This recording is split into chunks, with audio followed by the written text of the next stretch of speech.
Good morning and welcome to the Core Connection. I'm Mira Rubin here with you on Enlightened World Network. And today's topic is expectation. So before we get started, let's take a minute or two to just settle in. Let's take a deep breath in through your nose and hold it. And just imagine all that oxygen just coursing through your body, through your cells, through your blood, and enlivening you. And as you exhale, exhale any tension in your shoulders, in your neck, in your back, in your hips, in your knees. And let's take another deep breath in through your nose and see that as sparkling light just coursing throughout your being and beyond. And as you exhale, exhale any remaining tension. And then let's just gently place our hands together, our palms, and softly rub your fingers against your palms so that you feel this wonderful tingling in your fingers and in your palms. And allow yourself to become present to the wonder of being in this body here, right now. And so let's talk about expectation and how it influences outcome. So I don't know, I imagine you have had an experience where you have a difficult conversation that you're anticipating, and you just know that the person is going to be angry and be reactive, and what in your imagining of that and you forwarding that expectation to your engagement with this other person, if you're expecting that that person's going to respond to you with anger or reactivity, the likelihood is that you're bracing yourself for that encounter, that you're just sort of preparing for this intensity of encounter. And Tina Helena Lohman Peterson is here from Denmark. Wow. Welcome. How wonderful to have you here. Today we're talking about expectation and particularly how expectation impacts outcome. And so I was just giving an example of when you're anticipating an encounter, the the anticipation and the expectation is going to shape the way that you engage in that encounter in life. And so we can also take this to a more deep and personal level where we have beliefs and ideas about ourselves. For instance, perhaps you might hold a belief that you're not good enough. And so if you have that belief, and I'm going to call it sort of an expectation, if you have that belief that you're not good enough, when you have an encounter, you're going to have an expectation of that interaction that is going to be colored by not being good enough. So maybe you would be going for a job and you have the belief that you're not good enough. You might have the expectation that somebody else is going to get that job because obviously you're not good enough, and therefore you're not going to be as qualified as somebody else that shows up to apply for that job. And that expectation is going to shape your interaction in the interview, which then can create something of a self-fulfilling prophecy. And we want to be looking at these projections that then manifest in real circumstances for us. So um, we're talking about the expectation of others. This is another example.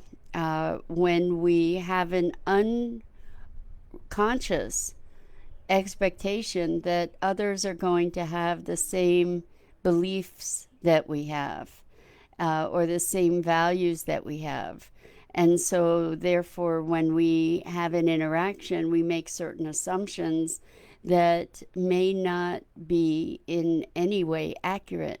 In these times, in this moment in history, particularly in the US, we are getting to see the previously perhaps invisible or under the surface differences in experience and orientation that people have in their experience of life. And so in our conversations we are making certain assumptions, we are making certain or projecting certain expectations that we have a common base of interest or a common base rather of experience.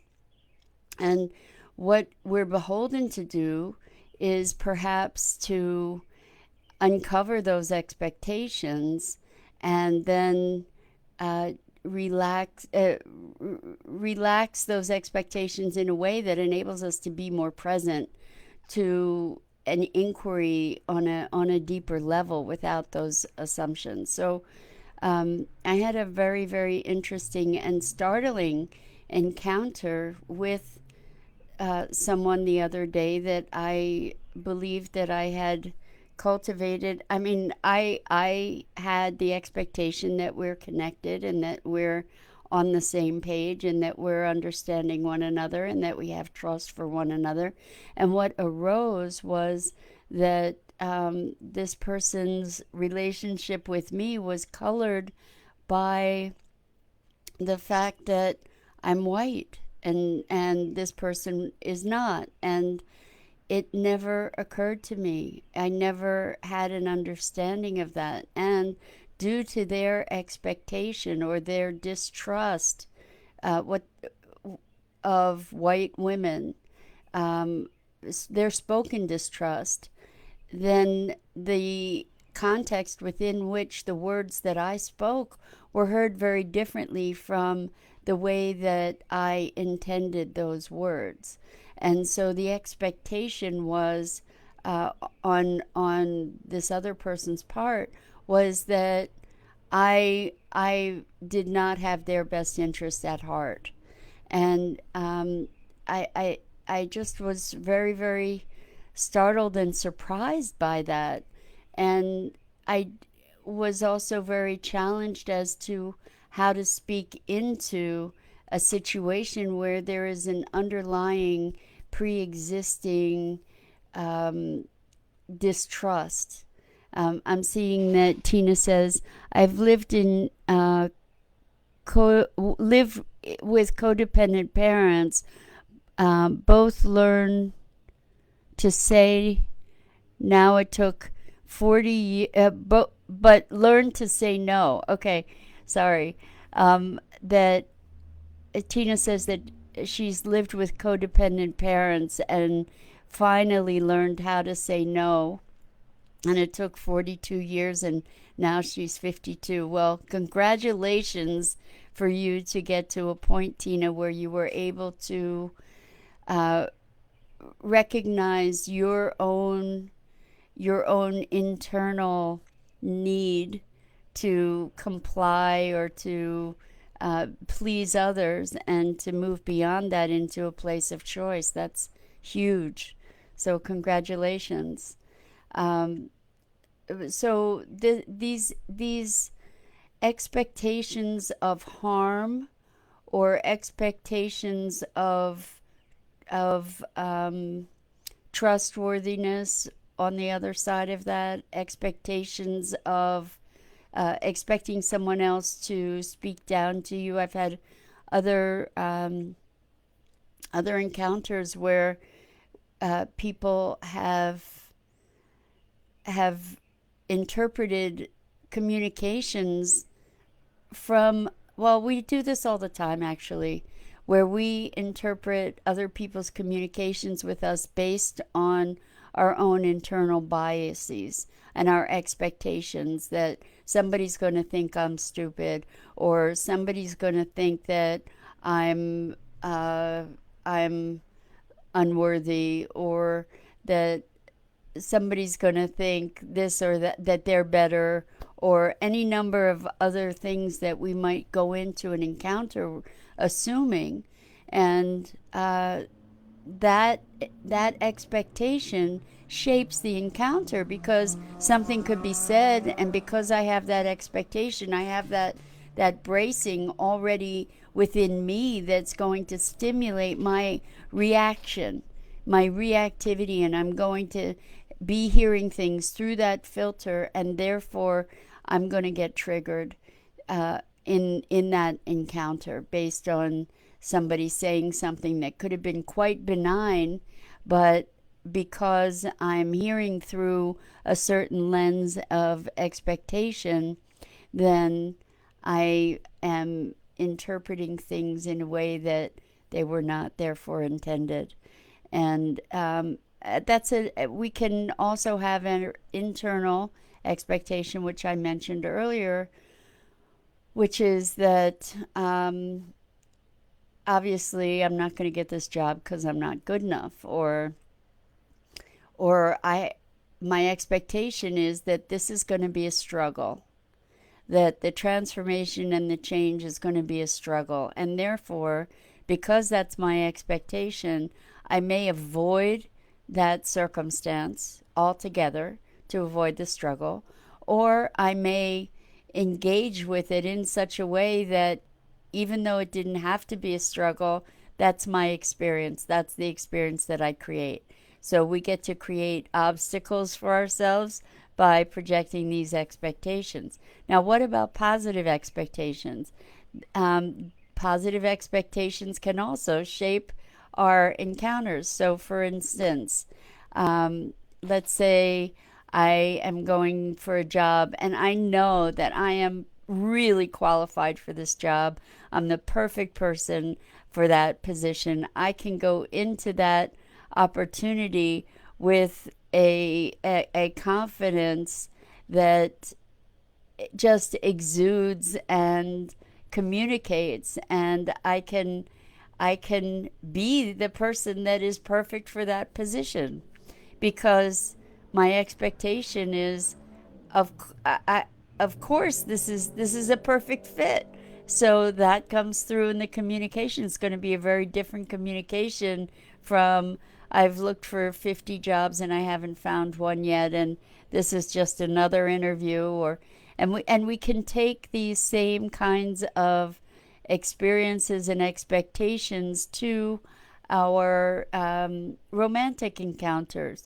If we have an expectation that all men are such and such, or all women are such and such, then we project those expectations in our encounter, which is going to help to validate whatever we were expecting typically. So Tina says, I will not lose myself. Now I learn to trust myself. But I think I was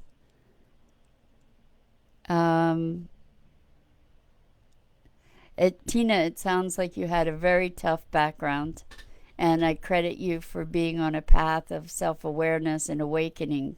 Congratulations for that. It takes a lot of courage. It takes a lot of courage to be able to look at the ideas and beliefs that you have, and the factors that are influencing you from a place of observation rather than deep engagement, and to recognize the dynamics in those relationships in order to pull yourself out and beyond them, and beyond those patterned behaviors. So congratulations to you, Tina. And that's really what we're talking about, is shifting the expectations that we have for life based on our beliefs or our predispositions. So, for instance, you're so welcome, Tina. For instance, the expectation that things are not going to change. So, a lot of people are interacting with what's happening in the world today by saying I can't make a difference there, and therefore, I things aren't going to change, and I can't change them, so I get to not take action, versus I know I can make a difference. I know all our voices count. And when we go in with the expectation and the intention, and this is where I was wanting to move to with this conversation, is that if we go in with an expectation and an intention to to make a difference, to be able to know that we can create positive transformation and change in the world, then we're going to take action that we wouldn't have taken if we have the expectation that nothing's going to change. And in this particular moment of time, we are in such a dynamic, rich time in human history, that there is such opportunity for positive transformation and change. And it's so deeply important that we each use our voices, that we each speak up, and that we cultivate the expectation and the knowing that we can make a difference, that there is change we can implement and initiate and forward in the world. So intentionality is a really profound and important thing, and to move from expectation, where we can often be uh,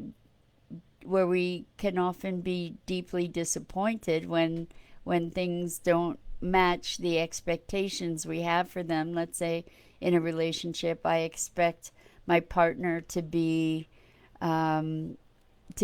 magical. I expect my partner to be able to anticipate my needs. I expect my partner to be compassionate, etc., etc., etc. With all these expectations, we can be setting ourselves up for disappointment because we're imposing the expectation on the circumstance. We can have an intention that we cultivate a relationship that is reciprocal, that is nurturing, that is loving, etc., etc.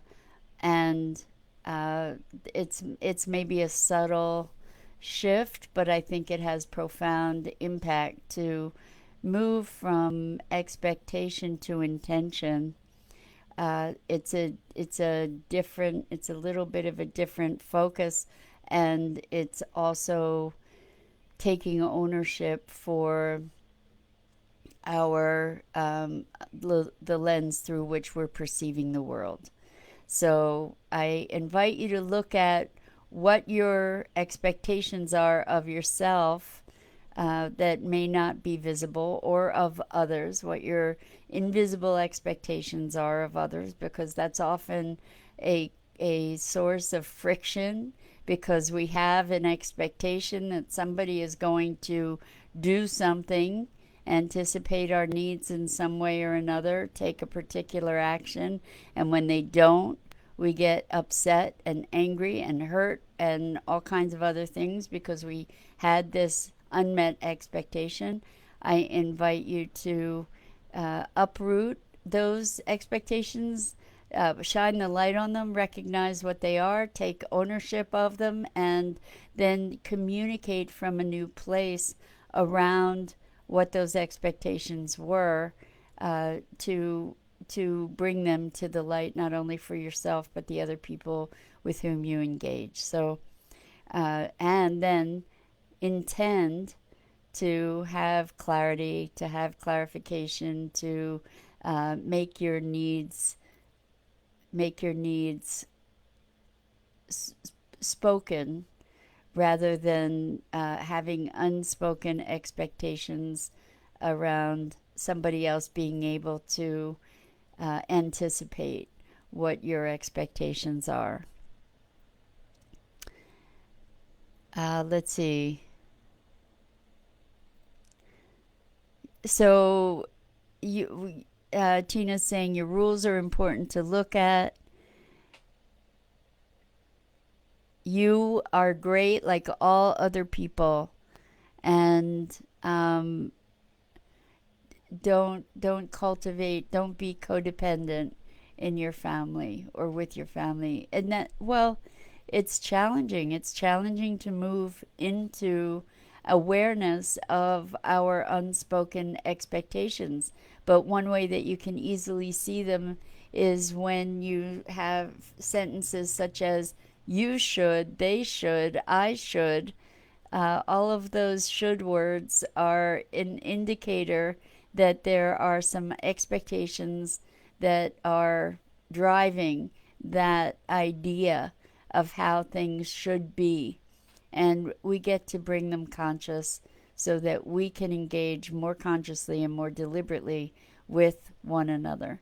So that's it for today. It's Friday, and I wish you a wonderful, wonderful weekend and the opportunity to move from expectation to intention.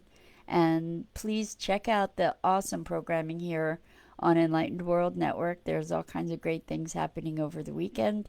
And I have so much love and compassion for you. I'm so grateful to you for joining me. And I'm Mira Rubin. This is the Core Connection. I'm here every weekday morning at 9 a.m. And Dido says, let me just catch this before I sign off here, being aware of our expectations, taking ownership of them, then communicating with clarity from a new place. Love it. Yes. So that's what we get to practice this weekend. And you'll be amazed at what can open up. Thank you for that, Dido. What can open up in your relationship and relationships and in your experience of life when you just start bringing your expectations to awareness and to the light. Lots and lots of love. Take care.